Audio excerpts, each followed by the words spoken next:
आमे मध्य कौन से अवस्था अच्छु कि जो समय आम मुखरू गीत कि आनंदर ध्वनि निर्गत होई न थाए कारण आमे ईश्वर को उपस्थिति मध्य नाहू तांको प्रशंसा करि पारि न थाऊ। जीसुंको मधुर वाक्य चला पथे साजे दीप आमरी चरण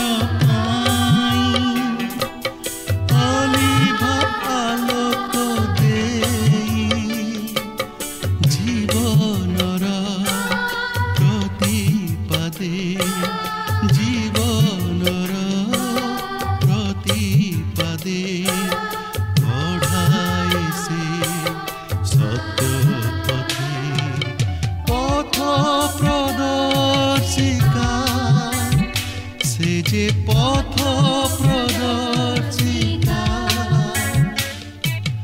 पथ प्रदर्शिका पथ प्रदर्शिका। प्रिय दर्शक बंधु नमस्कार। प्रभु जीशु मधुर नाम रे आपण को आज पथ प्रदर्शिका कार्यक्रम को स्वागत करुअछि। आपण निश्चय भल थिबे ओ आपण को परिवार सहित कार्यक्रम देखुथिबे या मो विश्वास करे। जदि आपण आम सहित जोगाजोग करिना हंती आज ही आम सहित जोगाजोग करंतु। टीवी स्क्रीन रे जो नंबर टी दिया जाइछि सेही नंबर रे आम सहित आपण जोगाजोग करि परिबे। आमे आपण को फोन कॉल रो अपेक्षा रे अछु। आपण को फोन कॉल आम निमंते अति गुरुत्वपूर्ण। आपण को मध्यरु अनेक आम सहित फोन रे जोगाजोग करिसंती मु सेमान को धन्यवाद दिए। जदि आपण एपर्यंत करनाहांती आज ही करिबा पई अनुरोध करे। आमे कार्यक्रम मध्य देई आपण को सहित साक्षात करिवार सुयोग पाइतिबारु प्रभु को धन्यवाद दिए। प्रभु आपण को आशीर्वाद करंतु। आमे आजिर अध्ययन रे लक्ष्य करूछि जे गीत रचक से विषय स्मरण करूछंती जेतबेले इस्राएलिय माने बंदित्वावस्था रे बाबिलोन रे थिले। समाने सेठारे क्रंदन करूछंती। जो माने समान को बंदी करी नहीं थिले समान को गीत गाइबा पई बाध्य करूछंती किंतु समान को मुखरे गीत नहीं। समाने विदेश रे अछंती। समाने सियोन को मने पकाउछंती। समाने निज घर कथा मने पकाउछंती। समान को पाखरे गीत गाइबा निमंते भाषा नहीं। समाने नदी कूल रे बसी रोदन करूछंती। समान को पाखरे वाद्य यंत्र अछि किंतु ताकू बजै पारु नाहंती कि गीत गाई पारु नाहंती। आमे मध्य कोन सेही अवस्था रे अछु कि जो समय रे आम मुखरु गीत कि आनंदर ध्वनि निर्गत होई न थाए कारण आमे ईश्वर को उपस्थिति मध्य नाहू तांको प्रशंसा करि पारि न थाऊ। तेबे आसंतु ए संपर्क रे अधिक आलोचना करिबा पूर्वरु एक भक्तिमूलक गीत सुनिबा। करुणा सागर क्षमा निरीझर प्रेमिका हे प्रियतमा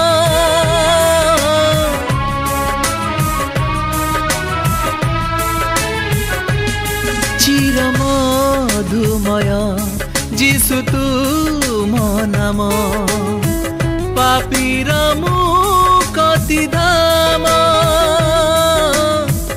निराशा मनरे आशा भरी तुमे पोछि दिया लुहधार निराशा मनरे आशा भरी तुमे पोछि दिया लुहधार महिमा प्रशंसा स्तुति आराधना महिमा प्रशंसा स्तुति आराधना जुगे जुगे तुमरा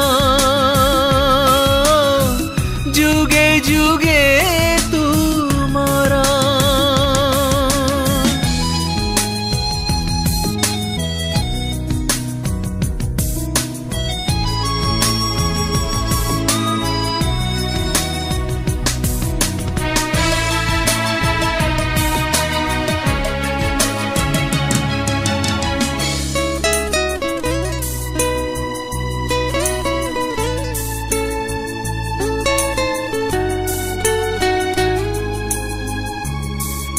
ପ୍ରୀତିର ଆକର ତୁମେ ହିଁ କେବଳ ମସିହା ଏକା ସହାୟ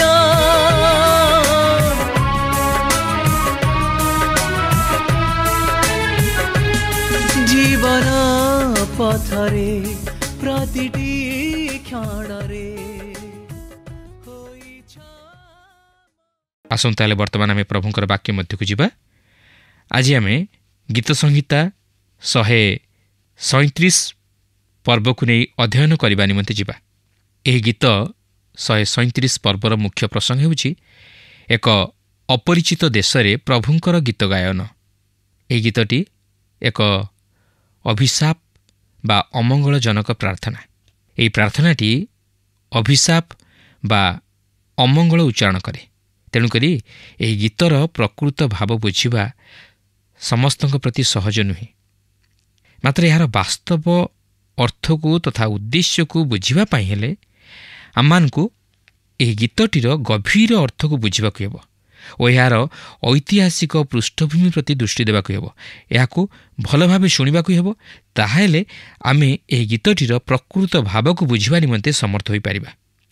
ଏହି ଗୀତ 137 ପର୍ବଟି ଈଶ୍ୱରଙ୍କ ମନୋନୀତ ଲୋକ ଇସ୍ରାଏଲ ସନ୍ତାନଗଣର ଏକ ନିର୍ଦ୍ଦିଷ୍ଟ ସମୟ ତଥା ବିଭାଗର ଏକ ଐତିହାସିକ ଘଟଣାକୁ ପ୍ରକାଶ କରେ। ଏହା ଏକ ଐତିହାସିକ ଗୀତ ଯାହାକି ଅସ୍ୱାଭାବିକ ବିଷୟ ପରି ମନେ ହୁଏ। ପୁରାତନ ନିୟମର ଐତିହାସିକ ପୁସ୍ତକଗୁଡ଼ିକ ଇସ୍ରାଏଲ ସନ୍ତାନଗଣର ସେହି ବାବିଲୋନକୁ ନିର୍ବାସିତ ହେବାର 70 ବର୍ଷର ଘଟଣାବଳୀକୁ ପ୍ରକାଶ କରେ ନାହିଁ। ସେହି ନିର୍ବାସିତ ହେବା ସମୟର କୌଣସି ବିବରଣୀ ପ୍ରଦାନ କରାଯାଏ ନାହିଁ। ଏହା ମଧ୍ୟ ସତ୍ୟ ଯେ ଜିରିମିୟ ଭବିଷ୍ୟତ ବକ୍ତା ଏହି ବିଷୟ ନେଇ ଭାବବାଣୀ ପ୍ରଦାନ କରିଥିଲେ, ମାତ୍ର ସେ ସେହି ନିର୍ବାସିତ ଲୋକମାନଙ୍କ ସହିତ ସେହି ବାବିଲୋନକୁ ଯାଇନଥିଲେ। ଜିହିଜିକେଲ ଭବିଷ୍ୟତ ବକ୍ତା ବାବିଲୋନରେ ଥିଲେ, ମାତ୍ର ସେ ସେହି ବନ୍ଦୀମାନଙ୍କ ପ୍ରତି ଭାବବାଣୀ ପ୍ରକାଶ କରୁଥିଲେ। ସେ ଐତିହାସିକ ଘଟଣା ସହିତ ବିଶେଷ ଜଡ଼ିତ ନଥିଲେ, ମାତ୍ର ତାହାଙ୍କର ଦର୍ଶନ ଉପରେ ବିଶେଷ ଗୁରୁତ୍ୱ ପ୍ରଦାନ କରୁଥିଲେ। ତେବେ ସେହି ଲୋକମାନଙ୍କର ପରିସ୍ଥିତି କିପରି ଥିବ ତାହା କେବଳ ଆମେ ଅନୁମାନ କରିପାରୁ। ଦାନିଏଲ ଭବିଷ୍ୟତ ବକ୍ତା ମଧ୍ୟ ସେହି ସମୟରେ ବାବିଲୋନରେ ଥିଲେ, ମାତ୍ର ସେ ବିଚାରାଳୟରେ ଥିଲେ ଓ ବିଜାତୀୟ ଶାସନକର୍ତ୍ତାମାନଙ୍କ ପ୍ରତି ଭାବବାଣୀ ପ୍ରକାଶ କରୁଥିଲେ। ସେହି ବାବିଲୋନ ନିର୍ବାସିତମାନଙ୍କ ସମ୍ପର୍କରେ କୌଣସି ବିବରଣୀ ଆମମାନେ ତାଙ୍କଠାରୁ ମଧ୍ୟ ପାଇନାହୁଁ। ସେହି 70 ବର୍ଷର ବାବିଲୋନ ନିର୍ବାସିତର ସମୟ ଏକ ନୀରବର ସମୟ। ଏହି ସମୟ ମଧ୍ୟରେ ଯେଉଁ ସମସ୍ତ ଘଟଣା ଘଟିଯାଇଅଛି ତହିଁର କୌଣସି ବିବରଣୀ ଆମେ ପୁରାତନ ନିୟମର ଐତିହାସିକ ପୁସ୍ତକଗୁଡ଼ିକ ମଧ୍ୟରେ ଲକ୍ଷ୍ୟ କରିବାକୁ ପାରୁନା। ଏହା ଐତିହାସିକ ବିବରଣୀ ଦୃଷ୍ଟିରୁ ଅନ୍ଧକାରାଚ୍ଛନ୍ନ। ରାଜାବଳୀର 2ଟି ପୁସ୍ତକ ଓ ବଂଶାବଳୀର 2ଟି ପୁସ୍ତକ ଆମମାନଙ୍କୁ ଠିକ୍ ସେହି ବାବିଲୋନକୁ ନିର୍ବାସିତ ହେବା ପର୍ଯ୍ୟନ୍ତ କଢ଼ାଇ ଆଣେ ଓ ସେହି ଜେରୁସାଲେମ ମନ୍ଦିରର ପତନ ମଧ୍ୟକୁ କଢ଼ାଇ ଆଣେ। ଏହାପରେ ବାବିଲୋନ ନିର୍ବାସିତର ପରବର୍ତ୍ତୀ ସମୟର ଏଜ୍ରା, ନିହମିଆ ଓ ଏଷ୍ଟର ବିବରଣୀ ପୁସ୍ତକ ସେହି 70 ବର୍ଷର ବାବିଲୋନ ନିର୍ବାସିତର ପରବର୍ତ୍ତୀ ସମୟର ଘଟଣାଗୁଡ଼ିକୁ ଓ ସେହି ପ୍ରତିଜ୍ଞାତ ଦେଶକୁ ପୁନର୍ବାର ଫେରିଆସିବାର ବିଷୟକୁ ପ୍ରକାଶ କରେ। ମାତ୍ର ସେହି ବାବିଲୋନ ଦେଶରେ 70 ବର୍ଷ ଧରି ନିର୍ବାସିତ ହେବା ସମୟର କୌଣସି ବିଷୟ ପ୍ରତି ଗୁରୁତ୍ୱ ଦିଆଯାଇ ନାହିଁ, କାରଣ ଈଶ୍ୱରଙ୍କର ମନୋନୀତ ଜାତି ଇସ୍ରାଏଲ ଯେତେବେଳେ ସେମାନଙ୍କର ପ୍ରତିଜ୍ଞାତ ଦେଶରୁ ବହିଷ୍କୃତ ହେଲେ, ସେତେବେଳେ ଈଶ୍ୱରଙ୍କ ଯୋଜନା ମଧ୍ୟରେ ମଧ୍ୟ ପ୍ରତିବନ୍ଧକ ଉପୁଜିଲା। ଏହି କାରଣରୁ ଏହି 70 ବର୍ଷର ନିର୍ବାସିତ ସମୟର କୌଣସି ବିବରଣୀ ଈଶ୍ୱରଙ୍କ ବାକ୍ୟ ମଧ୍ୟରେ ସ୍ଥାନ ପାଇନାହିଁ। ମାତ୍ର ଏହି ଘଟଣାଟି ଗୀତ 137 ପର୍ବ ଉପରେ ବିଶେଷ ଗୁରୁତ୍ୱ ଆରୋପ କରେ, କାରଣ ଏହା ସେହି ନୀରବତାର ସମୟ ଉପରେ ଏକ ସେତୁ ଭଳି କାର୍ଯ୍ୟ କରେ। ଆମେ ଯଦିଓ ଅଧିକ କିଛି ଦେଖିବାକୁ ପାରୁନା, ମାତ୍ର ଆମେ ଏହି ନୀରବ ସମୟର କିଛି ଘଟଣାକୁ ଲକ୍ଷ୍ୟ କରିବାକୁ ପାରୁ।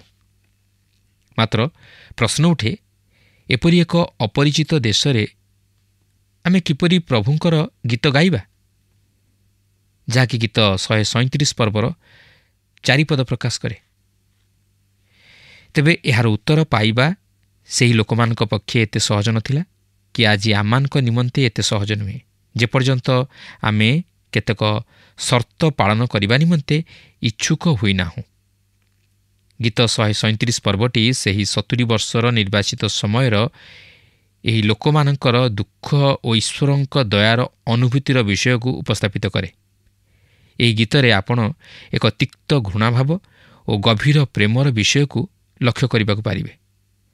ବର୍ତ୍ତମାନ ଆମେ ଏହି ଲୋକମାନଙ୍କର ମୁଖ୍ୟ ଅନୁଭୂତି ବିଷୟ ନେଇ ଲକ୍ଷ୍ୟ କରିବାକୁ ଯିବା, ଯାହାକି ସେମାନେ ସେହି ବାବିଲୋନରେ 70 ବର୍ଷର ଅନୁଭୂତି ମଧ୍ୟ ଦେଇ ଗତି କରିଥିଲେ। ତେବେ ଦେଖନ୍ତୁ, ଗୀତ 137 ପର୍ବର ପ୍ରଥମ ପଦରେ ଏହିପରି ଲେଖା ଅଛି, ଆମ୍ଭେମାନେ ବାବିଲୀୟ ନଦୀମାନର ନିକଟରେ ସିଓନକୁ ସ୍ମରଣ କଲାବେଳେ ସେଠାରେ ବସିଲୁ ଓ ରୋଦନ କଲୁ। ସ୍ଥାନ ନିର୍ଣ୍ଣୟ କରିବା ହେଉଛି ସବୁଠାରୁ ଗୁରୁତ୍ୱପୂର୍ଣ୍ଣ ବିଷୟ। ଲେଖା ଅଛି ବାବିଲୀୟ ନଦୀମାନର ନିକଟରେ। ଏହି ସ୍ଥାନ ଏ ପ୍ରକାର ଏକ ସ୍ଥାନ ଥିଲା ଯେଉଁ ସ୍ଥାନରେ ସେମାନେ ତାଡ଼ନାପ୍ରାପ୍ତ ହୋଇଥିଲେ, ଯେଉଁଠାରେ କି ସେମାନେ ଦାସତ୍ୱ ରୂପ ଜୁଆଳିରେ ଯୋଚା ଯାଇଥିଲେ, ଯେଉଁଠାରେ କି ସେମାନେ କ୍ଲେଶ ଭୋଗ କଲେ। ମାତ୍ର ଏଠାରେ ପ୍ରଶ୍ନ ଉଠେ, ସେମାନେ ସେହି ବାବିଲୀୟ ନଦୀମାନର ନିକଟରେ କ'ଣ କରୁଥିଲେ? ତେବେ କହିବାକୁ ଗଲେ ସେହି ବାବିଲୀୟ ନଦୀମାନଙ୍କ ନିକଟରେ ବସିବା ସେମାନଙ୍କ ନିମନ୍ତେ କୌଣସି ଆବଶ୍ୟକ ନଥିଲା। ଈଶ୍ୱର ସେମାନଙ୍କୁ ସେହି ପ୍ରତିଜ୍ଞାତ ଦେଶରେ ପ୍ରବେଶ କରାଇଥିଲେ ଓ ସେମାନଙ୍କୁ ତାହାଙ୍କର ସାକ୍ଷୀ ହେବା ନିମନ୍ତେ ସେ ସ୍ଥାନରେ ରଖିବା ନିମନ୍ତେ ପ୍ରତିଜ୍ଞା କରିଥିଲେ, ଯେପର୍ଯ୍ୟନ୍ତ ସେମାନେ ତାହାଙ୍କ ନିକଟରେ ସତ୍ୟାଚରଣ କରିଥିଲେ ବା ବିଶ୍ୱସ୍ତ ରହିଥିଲେ। ମାତ୍ର ସେମାନେ ସେହି ବାବିଲୀୟ ନଦୀମାନଙ୍କ ନିକଟରେ କ'ଣ କରୁଅଛନ୍ତି? ସେମାନେ ସେହି ନଦୀମାନଙ୍କ ନିକଟରେ ବସି ସିଓନକୁ ସ୍ମରଣ କରି ରୋଦନ କରୁଅଛନ୍ତି। କାରଣ ସେହି ବାବିଲୀୟ ନଦୀମାନ କେନାଲ ପରି ଥିଲା, ଯାହାକି ଏହି ଲୋକମାନଙ୍କ ଦ୍ୱାରା ଖୋଳାଯାଇଥିଲା। ଏହି ଲୋକମାନେ ସୂର୍ଯ୍ୟୋଦୟଠାରୁ ସୂର୍ଯ୍ୟାସ୍ତ ପର୍ଯ୍ୟନ୍ତ ଅତି କଠିନ ପରିଶ୍ରମ କରି ସେହି ସମସ୍ତ ଶୁଷ୍କ ପ୍ରାନ୍ତରରେ ଏହି ସମସ୍ତ କେନାଲମାନ ଖୋଳିଥିଲେ। ଆଉ ସେମାନେ ବର୍ତ୍ତମାନ ସେହି ସ୍ଥାନରେ ବସି ସେହି ସମସ୍ତ ଦୁଃଖ ତଥା କ୍ଲେଶକୁ ସ୍ମରଣ କରି ଓ ସିଓନକୁ ସ୍ମରଣ କରି କ୍ରନ୍ଦନ କରୁଅଛନ୍ତି। ସେହି ସିଓନ ସେମାନଙ୍କ ନିମନ୍ତେ ଶାନ୍ତିକର ଓ ରମଣୀୟ ସ୍ଥାନ ଥିଲା, ମାତ୍ର ଏହି ବାବିଲୋନ ସେମାନଙ୍କ ନିମନ୍ତେ କ୍ଲେଶମୟ ସ୍ଥାନ ଥିଲା। ସେମାନେ ଏହି ବାବିଲୋନରେ ଅଛନ୍ତି କାରଣ ସେମାନଙ୍କର ଦେଶ ଧ୍ୱଂସ ସ୍ଥାନରେ ପରିଣତ ହୋଇଯାଇଛି। ସେମାନେ ଏହି ସ୍ଥାନରେ ରହିବାର କାରଣ ହେଉଛି ବାବିଲୋନୀୟମାନେ ସେମାନଙ୍କୁ ପରାସ୍ତ କରି ବନ୍ଦୀ କରି ନେଇ ଆସିଅଛନ୍ତି ଓ ସେମାନଙ୍କୁ ଦାସତ୍ୱରେ ସମର୍ପଣ କରିଅଛନ୍ତି। ସେମାନଙ୍କ ଉପରେ ପଶୁ ପରି ବ୍ୟବହାର କରୁଅଛନ୍ତି, ଅତ୍ୟାଚାର କରୁଅଛନ୍ତି। ତେଣୁକରି ସେମାନେ ବର୍ତ୍ତମାନ ସିଓନକୁ ସ୍ମରଣ କରି ସେମାନଙ୍କର ନିଜ ଦେଶ କଥା ଚିନ୍ତା କରୁଅଛନ୍ତି ଓ ରୋଦନ କରୁଅଛନ୍ତି। କିନ୍ତୁ କାହିଁକି ସେମାନଙ୍କ ପ୍ରତି ଏହିପରି ଘଟିଲା? ଏହାର କାରଣ ହେଉଛି ସେମାନେ ପାପ କରି ଈଶ୍ୱରଙ୍କଠାରୁ ବିମୁଖ ହେବାରୁ ସେମାନଙ୍କ ପ୍ରତି ଏହିପରି ଘଟିଲା। ଏହା ଯଦି ଜାଣିବାକୁ ଚାହାନ୍ତି, ତାହେଲେ ଜିରିମିୟ ଭବିଷ୍ୟତ ବକ୍ତାଙ୍କ ସମୟ ମଧ୍ୟକୁ ଫେରିଯାଆନ୍ତୁ। ଜିରିମିୟ ଜଣେ ଭବିଷ୍ୟତ ବକ୍ତା ଥିଲେ, ଯିଏକି ସେମାନଙ୍କର ନଗର ବିନଷ୍ଟ ହେବା ବିଷୟ ନେଇ ସେମାନଙ୍କୁ ଜଣାଇ ଦେଇଥିଲେ ଓ ସେମାନେ ଯେ ଶତ୍ରୁ ହସ୍ତରେ ସମର୍ପିତ ହୋଇ ବାବିଲୋନକୁ ନିର୍ବାସିତ ହେବେ ତାହା ମଧ୍ୟ ଜଣାଇ ଦେଇଥିଲେ। ବିଳାପ ପୁସ୍ତକର ପ୍ରଥମ ପର୍ବର 8 ପଦରେ ଜିରିମିୟ ଭବିଷ୍ୟତ ବକ୍ତା ଏହିପରି ପ୍ରକାଶ କରନ୍ତି, ଜେରୁସାଲେମ ଅତିଶୟ ପାପ କରିଅଛି, ଏଥିପାଇଁ ସେ ଅଶୁଚି ବସ୍ତୁ ତୁଲ୍ୟ ହୋଇଅଛି। ଯେଉଁମାନେ ତାହାକୁ ସମ୍ମାନ କଲେ ସେ ସମସ୍ତେ ତାହାକୁ ତୁଚ୍ଛ କରନ୍ତି, କାରଣ ସେମାନେ ତାହାର ଉଲ୍ଲଙ୍ଘତା ଦେଖିଅଛନ୍ତି। ପ୍ରକୃତରେ ସେମାନଙ୍କର ପାପ ହେତୁ ସେମାନଙ୍କ ପ୍ରତି ଏହିପରି ଘଟିଲା। ପ୍ରିୟ ବନ୍ଧୁ, ଆଜି ଯଦି ଆମମାନଙ୍କ ଜୀବନରେ ଆମେ ପାପ କରି ପାପକୁ ଲୁଚାଇ ରଖିବା ପାଇଁ ଚେଷ୍ଟା କରୁ, ଆମମାନେ ପାରିବା ନାହିଁ। ଈଶ୍ୱରଙ୍କର ଦୃଷ୍ଟିରେ ସବୁକିଛି ଗୋଚର, ସେ ସମସ୍ତ କିଛି ଦେଖନ୍ତି। ଆଉ ଆମମାନେ ପାପ କରି କେବେ ହେଲେ ଶାନ୍ତିରେ ରହିପାରିବା ନାହିଁ। ଆମମାନଙ୍କ ଜୀବନର ପାପ ଆମମାନଙ୍କୁ ସମସ୍ୟା ମଧ୍ୟରେ ପକାଇବ, ଆମମାନଙ୍କୁ ଦୁଃଖରେ ପକାଇବ, ଅଭାବରେ ପକାଇବ, ଅଶାନ୍ତିରେ ପକାଇବ। ଏହି ସମସ୍ତ ମଧ୍ୟରେ ପାପ ହିଁ ଆମମାନଙ୍କୁ ଏହି ପ୍ରକାର ଭାବେ କଷ୍ଟ ଦିଏ। ପ୍ରିୟ ବନ୍ଧୁ, ଆଜି ଆପଣଙ୍କ ଜୀବନକୁ ପ୍ରଶ୍ନ କରନ୍ତୁ। ଆପଣଙ୍କ ଜୀବନରେ ଏପରି କିଛି ଗୁପ୍ତ ପାପ ଅଛି ଯାହାକି ଆପଣ ଲୁଚାଇ ରଖିଛନ୍ତି, ତାହା ପ୍ରଭୁଙ୍କ ନିକଟରେ ଏପର୍ଯ୍ୟନ୍ତ ସ୍ୱୀକାର କରି କ୍ଷମା ମାଗି ନାହାନ୍ତି? ଯଦି ସେହିପରି ହୋଇଥାଏ, ତାହେଲେ ପ୍ରଭୁଙ୍କ ନିକଟରେ ନିଜର ଜୀବନକୁ ସମର୍ପଣ କରନ୍ତୁ, ନିଜର ପାପ ସ୍ୱୀକାର କରନ୍ତୁ, କ୍ଷମା ମାଗନ୍ତୁ। ତାହେଲେ ସେ ଆପଣଙ୍କୁ କ୍ଷମା ଦେବେ। ସେ ଆଜି ମଧ୍ୟ ଆପଣଙ୍କୁ କ୍ଷମା ଦେବା ପାଇଁ ପ୍ରସ୍ତୁତ। ମାତ୍ର ଆପଣ କ'ଣ ତାହାଙ୍କ ନିକଟକୁ ଯାଇ ନିଜର ପାପ ସ୍ୱୀକାର କରି କ୍ଷମା ମାଗିବା ପାଇଁ ପ୍ରସ୍ତୁତ କି? କିନ୍ତୁ ପାପ ଆମମାନଙ୍କ ଜୀବନ ପାଇଁ ଦୁଃଖ ଘଟାଏ, ଆମମାନଙ୍କ ଜୀବନ ପାଇଁ ବିନାଶ ଆଣେ, କ୍ଲେଶ ଆଣେ। ତେଣୁ ଆସୁ ପାପରୁ ପୃଥକୀକୃତ ଜୀବନଯାପନ କରି ପ୍ରଭୁଙ୍କ ନିମନ୍ତେ ବିଶ୍ୱାସର ସହିତ ଆଗେଇବା ପାଇଁ ଚେଷ୍ଟା କରୁ। ବର୍ତ୍ତମାନ ସେମାନେ କ'ଣ କହୁଛନ୍ତି ତାହା ଶୁଣନ୍ତୁ। ଗୀତ 137 ପର୍ବର 2 ପଦରେ ଲେଖା ଅଛି, ଆମ୍ଭେମାନେ ସେଠା ସ୍ଥିତ 22 ବୃକ୍ଷରେ ଆପଣା ଆପଣା ବୀଣା ଟଙ୍ଗାଇ ରଖିଲୁ। ଏହାର ଅର୍ଥ ହେଉଛି ସେମାନଙ୍କ ମୁଖରେ ଆଉ ପ୍ରଶଂସାର ଗୀତ ନଥିଲା। ସେମାନେ ଆଉ ଗୀତ ଗାନ କରିପାରିଲେ ନାହିଁ। ସେମାନେ ଗାନ କରିବା ପରିବର୍ତ୍ତେ ରୋଦନ କଲେ। ସେମାନେ ଆପଣା ଆପଣା ବୀଣା ବୃକ୍ଷରେ ଟଙ୍ଗାଇ ରଖିଲେ। ସେହି ବୀଣାଗୁଡ଼ିକ ଆଉ କାର୍ଯ୍ୟକାରୀ ହେଲା ନାହିଁ। ସେହି ବୀଣା ବଜାଇବା ଆଉ ଆବଶ୍ୟକ ପଡ଼ିଲା ନାହିଁ। ସେମାନେ ସେହିସବୁକୁ ଆଉ ଆବଶ୍ୟକ କଲେ ନାହିଁ। ସେମାନେ ସେହି ବାବିଲୋନୀୟ ନଦୀମାନଙ୍କ ନିକଟରେ ସିଓନର ଗୀତଗୁଡ଼ିକ ଗାନ କରିପାରିଲେ ନାହିଁ। ଆଜି ମଧ୍ୟ ଅନେକ ଖ୍ରୀଷ୍ଟ ବିଶ୍ୱାସୀମାନେ ଅଛନ୍ତି ଯେଉଁମାନେ କି ସେମାନଙ୍କର ହୃଦୟ ମଧ୍ୟରୁ ଆନନ୍ଦର ସଙ୍ଗୀତଗୁଡ଼ିକୁ ହରାଇ ବସିଛନ୍ତି। ସେମାନେ ଆନନ୍ଦ କରିବା ପରିବର୍ତ୍ତେ ଦୁଃଖ କରନ୍ତି। ସେମାନେ ହସିବା ପରିବର୍ତ୍ତେ କାନ୍ଦନ୍ତି। ପ୍ରିୟ ବନ୍ଧୁ, ଆପଣ କ'ଣ ଆପଣଙ୍କର ଗୀତକୁ ହରାଇ ବସିଛନ୍ତି କି? ହୋଇପାରେ ଆପଣ ଯେତେବେଳେ ପ୍ରଥମେ ଖ୍ରୀଷ୍ଟଙ୍କ ନିକଟକୁ ଆସିଥିଲେ, ସେହି ସମୟର ଆନନ୍ଦକୁ ସ୍ମରଣ କରୁଥାଇପାରନ୍ତି। ମାତ୍ର ଆଜି କ'ଣ ଆପଣଙ୍କ ମନରେ ସେହି ଆନନ୍ଦ ଅଛି, ନା ଆପଣ ତାହା ହରାଇ ବସିଛନ୍ତି? ଆସନ୍ତୁ ଏହାପରେ ଏକ ଜଟିଳ ଅନୁଭୂତି ମଧ୍ୟକୁ ଯିବା, ଯାହାକି ଏହି ଲୋକମାନେ ସେହିପରି ଅନୁଭୂତିର ମଧ୍ୟ ଦେଇ ଗତି କରିଥିଲେ। ଗୀତ 137ର 3 ପଦରେ ଲେଖା ଅଛି, କାରଣ ଆମ୍ଭମାନଙ୍କୁ ବନ୍ଦୀ କରି ଘେନି ଯାଇଥିବା ଲୋକେ ଆମମାନଙ୍କଠାରୁ ଗୀତ ଶୁଣିବାକୁ ଚାହିଁଲେ।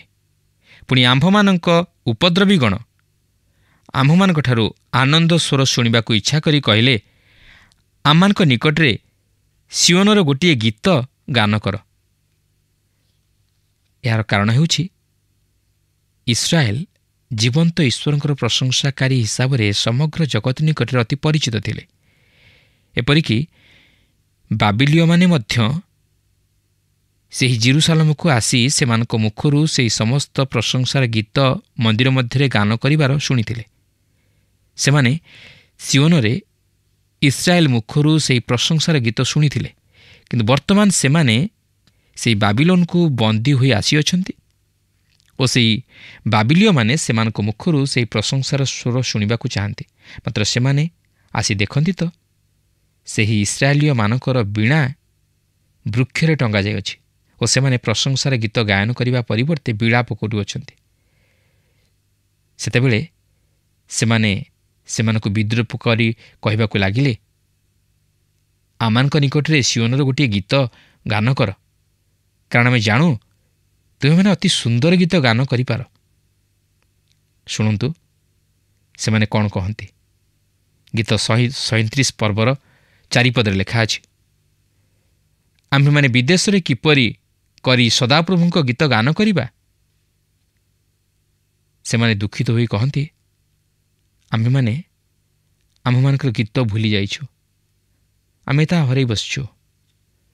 तुम्हेमाने आम्मानकु एपरि गीत गान करिबा निमंते कहिबा द्वारा आम्मानकु लज्जा लागुअछि।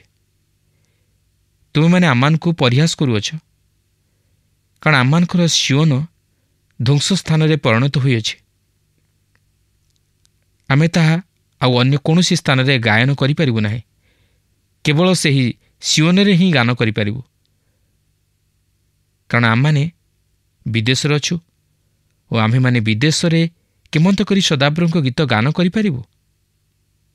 हाँ, यह सेमानक निमंते जुक्तियुक्त उत्तर थिला, कारण सेमाने सेही सियोन रे सियोनर संगीत गुड़िक गान करबाकु थिला, किंतु सेमानकर पाप सेमानकर हृदय मध्यरु सेही गीत हरण करि नेइथिला। प्रिय बंधु, आमानक जीवनर पाप आमानकर जीवनरु सेही गीत हरण करिनिए, समस्त सुख शांति आनंद को हरण करिनिए, आमानक जीवन को दुखरे परिपूर्ण कराए। आमाने भांगी पड़ू, आमाने निराश हो जाओ, आमाने हताश हो जाओ। प्रिय बंधु, लोक मैंने साधारणतः तीनोटी कारणरू सेमानकर संगीत को हराई बसंती। प्रथमटी होची स्वाभाविक प्रक्रिया, ता होची मनस्तात्विक विषय। मनस्तत्वविद माने कहती जे केतक लोक सेमानक स्वभाव रे उत्साहशील, ता होची पारिपार्श्विक परिस्थिति जेपरी थाउ ना कहीं सेमाने सबु समय हस हस मुखरे रहंती और आनंद अनुभव करती। मात्र आउ केतेक तहिर विपरीत अटंती, सेमाने विषादरे परिपूर्ण अटंती। द्वितीय कारणटी होची हतोत्साहता और विफलता। अनेक ख्रीष्ट विश्वासी माने अछंती जो माने समस्या मध्य दे गति करिबा द्वारा सेमाने भांगी पड़ती, सेमानकर हृदय मध्यरु सेही आनंदर गीत उभेई जाए। तापरे तृतीय कारणटी होची पाप। आपणकर मने थिबो दाऊद ताहांक महान स्वीकारोक्ति रे गीत संहिता 51 पर्वर 12 पदरे एहिपरि प्रकाश करती, तुम परित्राणर आनंद पुनर्बार मते दियो। तेबे दाऊद केबेले ताहांकर परित्राण को हरई नथिले, किंतु से निश्चित भावे एहार आनंद को हरई थिले। ताहा ही जहाँकि से ईश्वर को पुनर्बार ताहा देवा निमंते कहिथिले। आउ 32 गीतरे से सही जघन्य तथा दुखर समय नहीं प्रकाश करथिले, जेतेबेले से ताहांकर पाप स्वीकार करि नथिले। से कहिले ताहांकर अस्थि सबु शुष्क होई जाउछि और से सहन करि पारु नाहंती। प्रभु श्रीकृष्ण विषय नहीं कहा जाए जे से दुखरे भाराक्रांत थिले, किंतु आपण ताहांकु दुखरे परिपूर्ण करिबा पूर्वरु से प्रकार व्यक्ति नथिले, मात्र से आपणकर और मोर पाप निमंते दुख सह्य कले। से आमानकर दुख और यातना सबु बहन कले, जहाँकि जिसाय अति स्पष्ट भावे प्रकाश करती, जहाँकि जिसाय 53 पर्वर 4 पदरे लेखा अछि। एही लोक माने काहेकि सेही बाबिलोनर नदी निकटरे अछंती? मु वर्तमान यार उत्तर देई पारिबी। सेमाने पाप करि अछंती। सेमाने काहेकि सेमानकर गीत हरई बसचंती?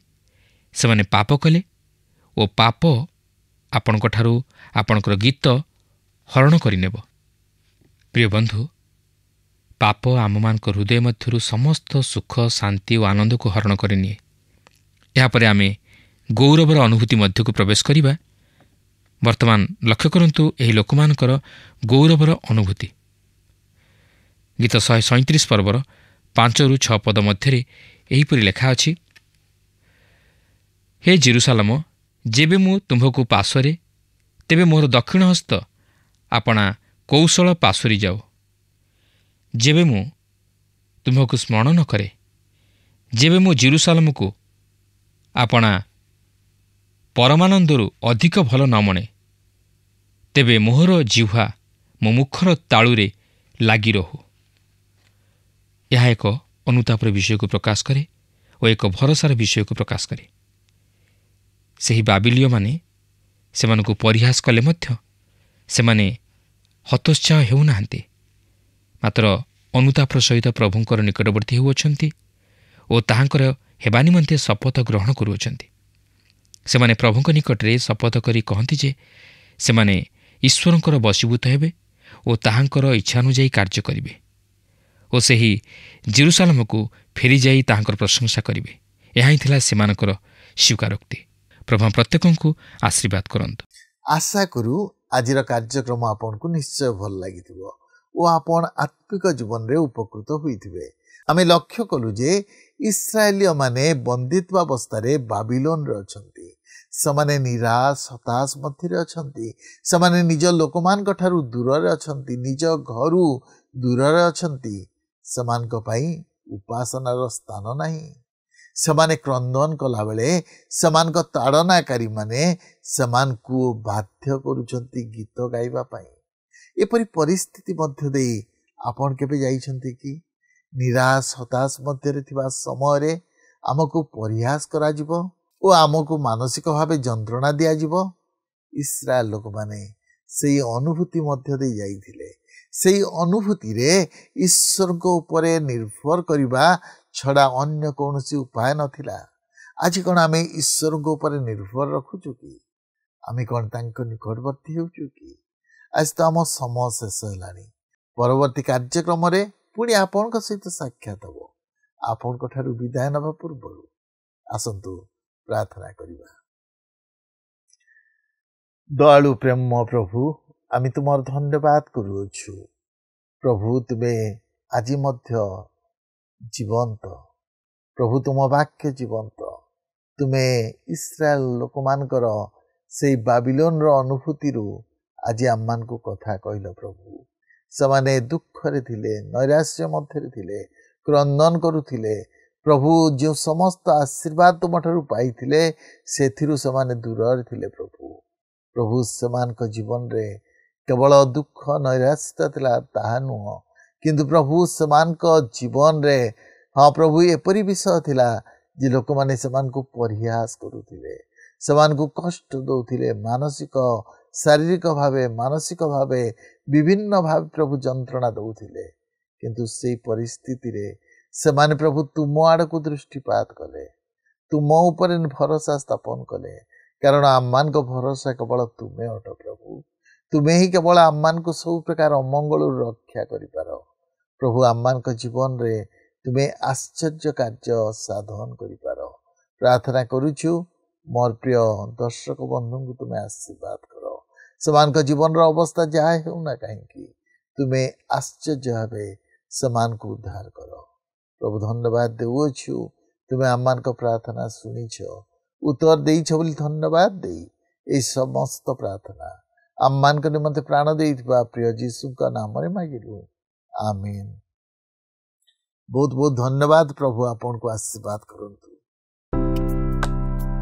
ଗତ ପ୍ରଶ୍ନର ଉତ୍ତରଟି ହେଉଛି ଏ ଯୀଶୁଖ୍ରୀଷ୍ଟ। ଆଜିର ପ୍ରଶ୍ନଟି ହେଉଛି, କିଏ ଆମମାନଙ୍କ ହୃଦୟରୁ ସମସ୍ତ ସୁଖ ଶାନ୍ତି ଓ ଆନନ୍ଦକୁ ହରଣ କରିନିଏ? ଏ ନମ୍ରତା, ବି ପବିତ୍ରତା, ସି ପାପ, ଡି ଆଜ୍ଞାବହ। এই প্রশ্নর উত্তর আসন্তাকালি সন্ধ্যা 6টা মধ্যে option A, B, C, D মধ্যে সঠিক উত্তর বাছি আপনার নাম ও সম্পূর্ণ ঠিকনা সহিত 9777221415 ফোন নম্বরে SMS কিংবা WhatsApp দ্বারা জনাইবাকু অনুরোধ। जदि आपको आम कार्यक्रम भल लगुच तेबे 0444908126 रे मिस्ड कॉल दे विजय होई परिबे। गत सप्ताहर विजय दर्शक बंधु हेले भुवनेश्वर अंजलिना नायक और परिवार।